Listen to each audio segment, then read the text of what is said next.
And so you have your wish list. You want to buy Ferrari, you want a Lambo supercar, you want a mansion, you want a vacation, you want to level up your life. And that's why a lot of people do things. But then the question is are you actually prepared to handle these things? The fallacy is you thinking that you've made it and so it's going to constantly automatically come, the money.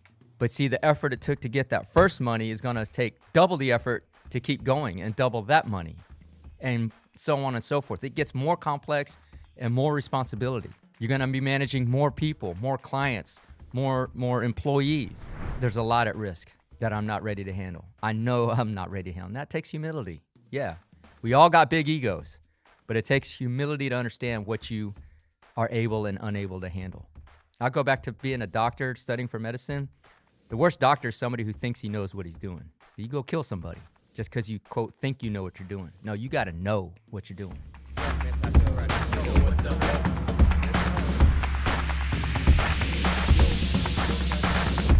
Bam.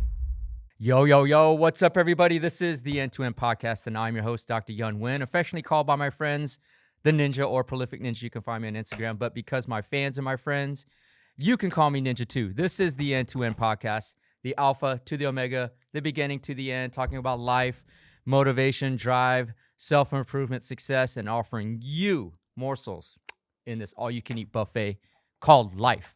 Back in the studio feeling fantastic. And before I get into it, I want to start my episode as I start my day. I always express a thankfulness and gratefulness to the universe, to God, for another day of opportunity. And so I want to thank you, my listeners, for liking, following, sharing, commenting, all the above, bringing all the positive energy to the podcast. I do this on my own dime, on my own time. So if you're new to the show, don't have any advertisers. So I spend a lot of money. I have a team, a producer, videographer, all this stuff. They spend a lot of time producing the show. And so the only way we grow this show is if you share it. And so if you find value in this episode or any other episode, you find something that you learned, inspired you in some way, found some humor perhaps, or even if you think this is something that the episode is something that you know somebody else should hear that would help their life. That's actually the most important, because you're adding value to someone else's life. If you feel that, please do share the show. As I like to say, if you're knowledge swole, share the show. That is how we grow to our mission, which is in inspiring billions of people in a positive, influential way across the planet to live to their fullest controllable potential and actualize their future self. So here we are. I'm feeling fantastic, man. This is probably going to be, when this airs, I'll be 2.5, 3 weeks out of finishing 75 Hard, and also the 3-day water fast, which was fantastic.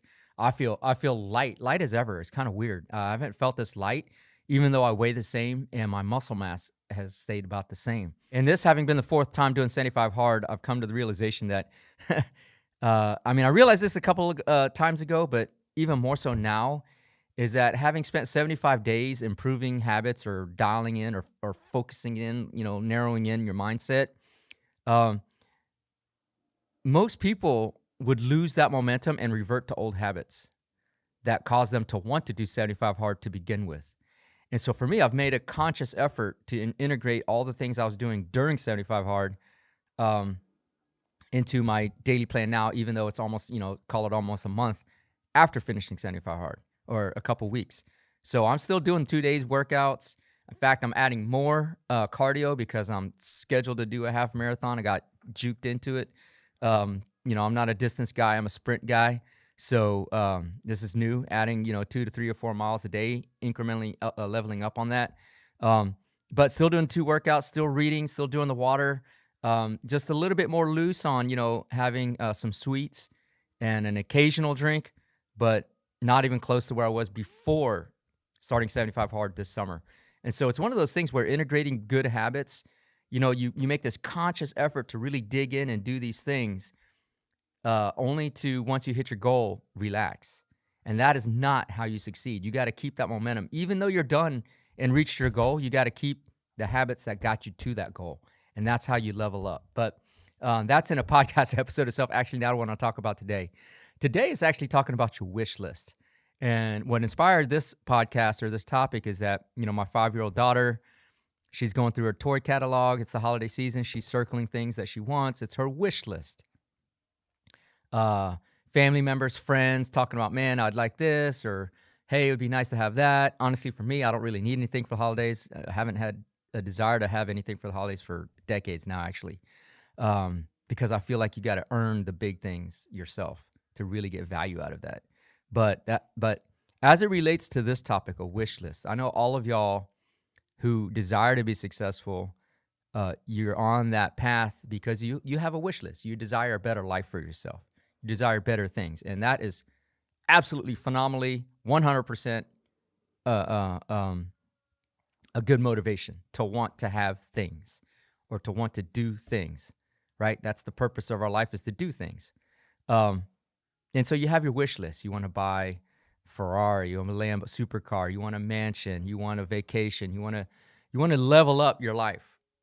and that's why a lot of people do things. But then the question is are you actually prepared to handle these things? Okay. I'll give you a prime example. Over 50-60% of professional athletes end up broke within 3 to 5 years after their career ends. Okay. 60, 70, 80% of lottery winners, multi-million-dollar lottery winners, file bankruptcy or are broke a year or two after winning their lottery. Right? These are base core examples of wanting things, but very ill prepared, not prepared to handle them. Okay? And so there's an expression my dad told me when I was young. He's like, son, money's easy to make. Really easy to make. But holding on to that money is really, really hard. Because most people are not prepared for that level of complexity. Yep. As you level up, your life gets more complex. And they're not prepared for that level of responsibility. And it ties back to the 75 hard, right? Most people, man, I'm going to level up. I'm going to make a lot of money, So they dig in and do a lot of work to make a lot of money, and they win. Yes, they win. But then they relax. And then they revert back to the habits of before they had the money. You spend a little less. You actually spend a lot of more. You spend more loosely is what I meant to say. Right? You have the old habits as before, but you just have more resources. So instead of spending $1,000 on dinner, you're spending $10,000 on dinner because you don't have that discipline to lock in. The fallacy is you thinking that you've made it, and so it's going to constantly, automatically come, the money. But see, the effort it took to get that first money is going to take double the effort to keep going and double that money, and so on and so forth. It gets more complex and more responsibility.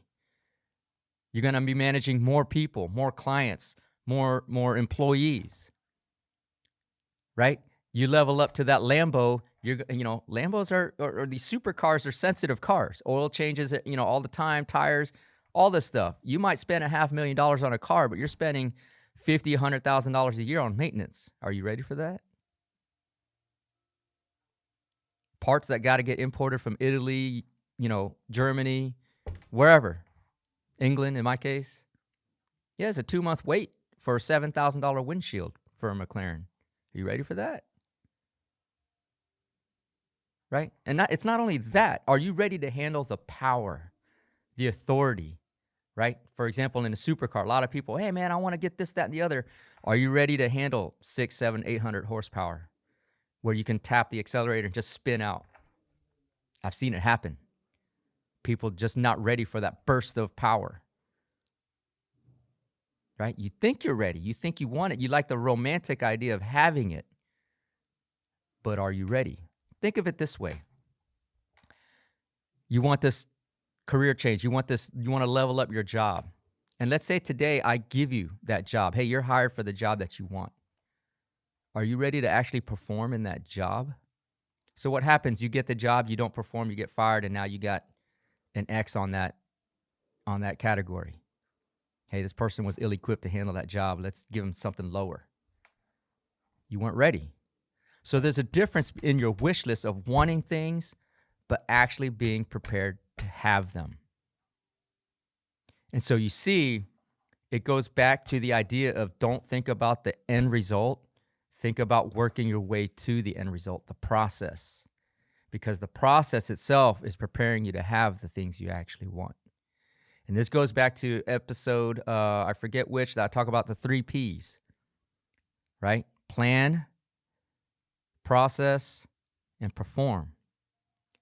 You're planning what your wish list is, but you got to plan the process to get there. And once you plan the process to get there, you have to go through the process. And that's the part that a lot of people want to skip. I want to have the Lambo, but let me just go straight to get the Lambo. No, you got to build into it. And so you have to go through the process. And then once you go through the process, you have to be able to perform. Same thing, I give you your dream job. Are you ready? Have you gone through the process of preparing yourself for that dream job? All the things, all the skills you need, all the both, tangible skills and the intangible, the people-centric skills. Are you prepared for that? Have you put yourself in those environments to succeed? You got to go through the process. And then once you get the job, you have to perform to keep it and then level up from there. So it's the 3 Ps. And it's also in the process is the podcast about the S-curve, right? That S-curve, think of the end result. Think of all the steps you have to go through as you work back to now. Then you go forward again and you think about all the contingencies that can go wrong. Then you plan for those all the way back to where you are now. And then you go out and go get it. That's the process. See, all these podcasts are integrated into a systematic way to think about leveling up and getting to your wish list. Nothing would make me happier than for you to achieve everything that you want on your wish list. Everything. I want to get everything on my wish list. My wish list is damn long. I'm not even scratched the surface. But nothing would make me happier than everybody listening to this podcast, everybody that this gets shared to, is for you to get to your wish list. But what I don't want is you to get to your wish list and then fail. I want you to get to your wish list, realize, actualize all the benefits of hitting that mark, and then level up again and keep leveling up. That's what I want for everybody listening and everybody that this gets shared to. Get to that wish list, but you got to be ready to do it. You got to be ready to do it. I go to these car shows, and I know my limits, right? I drive my car, has 650, 700 horsepower. Really nice car. I love it. I go to these car shows, and there's dudes driving these cars, 1,000 horsepower, 1,200 horsepower. I know for a fact, I would love to have that ride, but I know for a fact I'm not ready to handle that level of horsepower. I haven't put time on the track. I haven't learned the skills. I haven't sat with a professional driver to know how to take the turns at speed. None of that. Right? Now, if I wanted to go get it, yeah, I'd have to go through that process, put time in so that when I get that, 1,200 horsepower car, I don't go kill myself, literally. Right? And that's what I'm talking about. Knowing your limits, but knowing that, okay, there's things that I want, but now I know I have to put in time, effort, go through the process to get to that point. Because if I jump to that point, there's no shortcuts. But if I jump, there's a lot at risk that I'm not ready to handle. I know I'm not ready to handle. And that takes humility. Yeah, we all got big egos, but it takes humility to understand what you are able and unable to handle. I'll go back to being a doctor, studying for medicine. The worst doctor is somebody who thinks he knows what he's doing. You go kill somebody just because you, quote, think you know what you're doing. No, you got to know what you're doing. Right? And that applies to you and your dreams and your wish list. You got to know what you got to go through to get to where you want to go. And you have to go through it. No shortcuts, no jumping the line. Again, money's easy to make. Holding on to it's very hard. Same situation. You can go out and sign off for a supercar now, right? Pull it out of the lot, wreck it, and then you're in trouble. You don't want that. Don't want that negativity. You want to prepare yourself to get the wish list that you desire. And hopefully through this podcast and the series of episodes we've had and the episodes we're going forward, It'll help you prepare to get the wish list that you want. Okay? So make that wish list in this holiday season, whether it's near term, mid-term, or long term, make that wish list, but be prepared to go through that process. Okay? The 3 Ps, I'll tag those episodes in the caption below. The S curve, and then we're about to launch a splash page where you can actually download a visualization of all these things that I'm talking about, right, for free. Okay, so then that's one of the exciting projects I want to mention to y'all in the next couple episodes. But this is coming soon. So we're creating actual tangible things that you can work on, worksheets and things that actually embody what we're talking about on this website. But that's coming very, very soon. Okay. So in any event, stoked to be back. I'm going to conclude the episode as I conclude my day. For those of you new to the show, I always end my day giving an expression of gratitude to the universe, to God, for having lived another day with opportunity to influence and inspire other people. So thank you for listening. And as I say, if your knowledge swole, share the show. That is how we grow. Okay. If your knowledge swole, share the show. That's how we grow. Thank you all for listening, liking, commenting, following, and sharing. Looking forward to bringing you another episode of the End-to-End Podcast very, very soon. Be great today, but be even more grateful. Talk to you soon.